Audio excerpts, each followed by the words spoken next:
Okay, so this is Bobby's radio right out of the box. We're going to open it up for the battery. Your battery plug, this is your balance wire. They designed this nice. You just plug that right in here. And put the cover back on. What's the other one that's sticking out, the other wire? That's the power wire. Most transmitters only give you the plug for the power wire. This battery has both, but the transmitter just takes the balance plug. It's made for this lithium battery, so that works. This actually broadcasts the signal. This is the transmitter part of the radio. This, you notice these this little slot here plugs into these here. We're going to plug that in. This is the first time we're turning this on. Everything's ready. Okay, this is ready to go. I'm going to connect my battery here. And you'll notice this receiver, as soon as I connect this receiver will start to flash, just like that. See that flashing? When I turn this on, I'm going to hold my button on the bind button, or hold my finger on the bind button here. So I push this, I turn this on, and I wait. There's a splash screen. You can turn that off in the settings, but this has never been opened. Now this warning here, this is because I've got switches that are not at neutral. I flip the switch and it turns on. This is my first model. It's going to bind. That's going to stop flashing in just a minute. That should stop flashing in just a minute. Okay, I've had an issue with these things in the past where sometimes the change ID button is stuck by default. Let's make sure that's not the case. Okay. So I'm going to repeat this again. Oh, your throttle needs to be all the way down. That's what the problem was. The throttle wasn't down. So it stopped flashing and then it started flashing. And look, everything snapped into place. Here we go. So when we look at this, we'll notice these servos we got way off center. So this guy, we're just going to go and try and get it close to neutral. You might not be able to get it exactly at 90, so you just get it at the closest one possible. This make sure that's straight.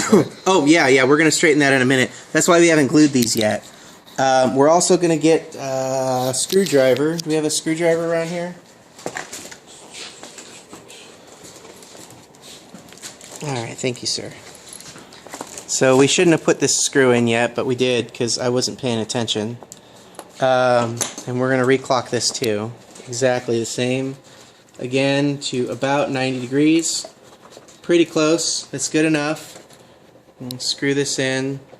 You can screw your servos in at this point when you get them clocked to the right position. Okay, so I got that set. And then this one here, we again, we want to get this into, so this goes into the hole here, and that'll lock that in position, and we're going to put this, okay, so that is that as good as we can get on this? It looks like it is. I'll push that down, that on. Come on. Okay, so everything, can I get that one off? There, maybe a little. Alright, so this is not exactly behaving for me right now. Usually it's easier than this. Alright, so that's set. Now we're going to go around and we're going to make all these straight, right? So I use the tape here just because those are super flexible. And this shrink wrap isn't glued yet, so we should be able to move it.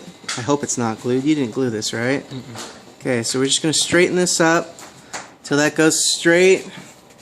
This elevator is already pretty good. Okay. Yeah, I mean the carbon was maybe a little long, but that can be trimmed.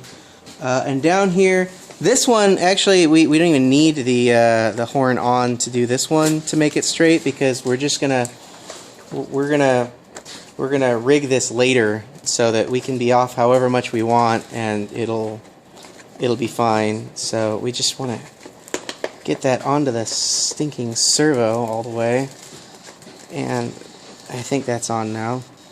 Alright, so we get these all adjusted, and when they're all adjusted, get your shrink wrap back where it's supposed to be. And if it's this loose, we might want to re-hit it with the solder gun, make it a little tighter. It might not be quite as tight as it should be. You want this to be perfectly square.